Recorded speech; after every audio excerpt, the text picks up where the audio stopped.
Alright guys, so today I'm going to be doing another Bolo 411 video. This one is going to be specifically Lemax Spookytown Village pieces. So if you're not familiar with the Lemax brand or Spookytown pieces in general, basically Lemax is a brand that comes out with like village pieces, whether that's Christmas or Halloween themed. Typically you can buy them at stores. Like I think they were sold at Michael's, the craft store, and I know the Halloween villages are super popular. It's hard to go in a store like that and see it all set up and not want to buy like every piece there is and create your own village set. One time Eric and I went in and we did just that. We do have like a tub full of Lemax Spookytown pieces. We set it out for a couple years and honestly we haven't gotten it out in a long time. Eric made this like huge platform piece for it all and we just don't have a place to sit it anymore, unfortunately. But one year we have to get it all out, but I'm sure some of the pieces I have are worth money now as well. But this one, like I said, is just specifically the Spookytown pieces, which are, you know, Halloween related. Obviously there are, like I said, Christmas villages and stuff like that, but specifically Spookytown. So all of these items are pulled from sold eBay listings. So if you go on eBay right now, go to solds and you will see all of these in the solds. One other thing that I like to mention, one, these are not my sales. Wish they were. I think maybe in some of my Bolo 411 videos, I may have had like one of my sales in there, but none of these are my sales. And two, when I am kind of compiling this list off of the solds, I'm looking to make sure it's not just a fluke type thing, where, you know, there are going to be multiple solds of that item for around that price, not just, oh, this one sold randomly for like a gob of money. So I am pretty particular when it comes to my research. So we're just going to start off. I typically do around 14. I did 15 this time. So the first thing that we have, and you're gonna fall in love with absolutely all of these pieces.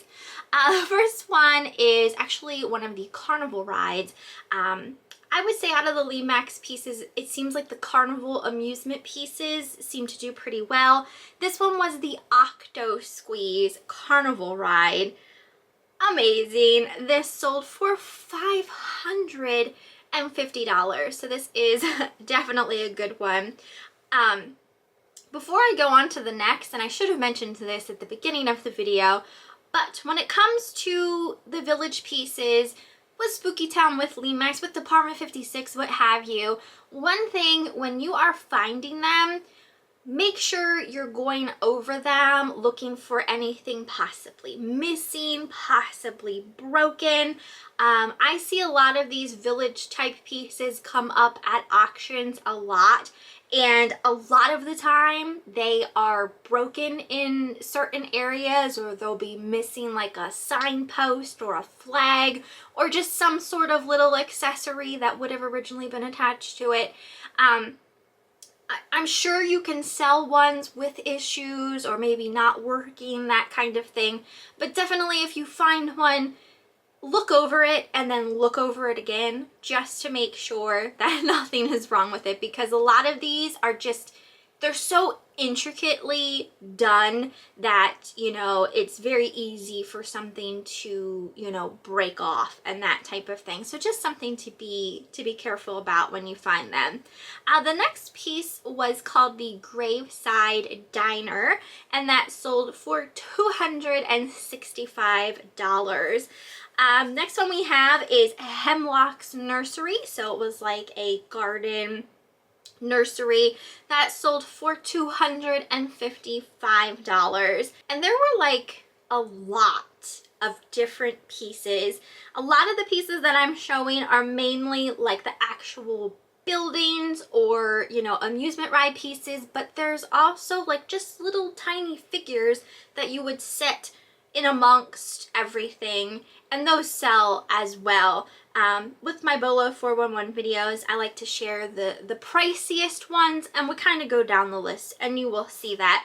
The next one was the Black Mountain Coal Mine that sold for $222.50. So some of these were on auction and some obviously buy it now.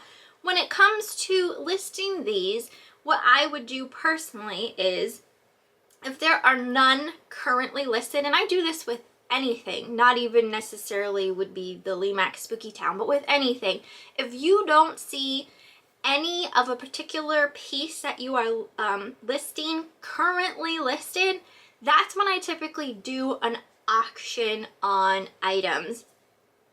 If there are others currently listed and they're selling for around the same price each time they sell in the same condition, then I'll do a buy it now. So it makes sense if you have a piece that's not currently listed and you know there could be multiple people out there specifically looking for that piece, you're probably going to get the most money if you put it on auction. Next item was a Last House on the Left that sold for $205. Next one was called the Gloom Room that sold for $170. I think it was kind of like it almost looked like a dance party, and a lot of these pieces would do something, like they'd move, they'd light up, make noise, that type of thing. Not every piece does, but you know, the more expensive pieces that you would buy in the store obviously would do a little something, especially the amusement park rides. Same with this next one. This was called the Fun House, and that sold for $150. Then here's another one of the Carnival rides. This one was called the Tilt and Hurl. That sold for $148. Then we have another kind of like greenhouse type one. This one was called Grizzly's Greenhouse, and that sold for $147.50. We also have a Witch's Brewhouse that sold for $127.48. Then the Crypt Casino that sold for $120. Then we are going to one called the Mad Pumpkin that sold for $114.99. This next one was called the Reaper Motorcycle Company that sold for $99.99. Then we have the Hungry Treehouse that sold for $66. And then the last one that I have to share is called the Mummy's Maiden. And this one here was specifically just a tiny little figure of a mummy holding a lady, and that sold for $63. So people like not only are looking for the village pieces, but they're also looking for just those little tiny figures to set in amongst the village, because you have to have the people too, not just the village pieces. So that is all that I have for the Lemax Spookytown. Obviously, you know, there's more pieces that still sell for really good money.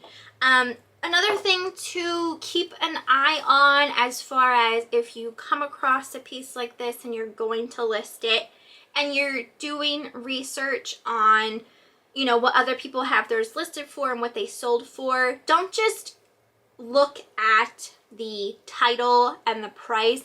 Actually click on the item and read the description, because what they sold might have had an issue or might have been missing a piece, might not have been in working condition. So if that's the case and yours is like perfect, there's a chance that you can list yours for more.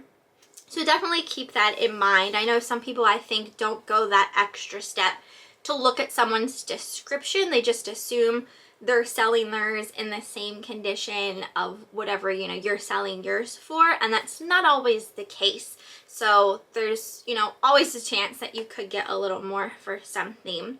So you guys have to let me know if you have ever heard of the Lemax Spookytown, if you're familiar with it, if you've ever purchased any for yourself, if you have a Halloween village, maybe you have a Department 56 village instead. I know the Village pieces are super popular. Like, it doesn't necessarily matter quite who made them, but Lemax is, you know, one of those more known brands like Department 56 is.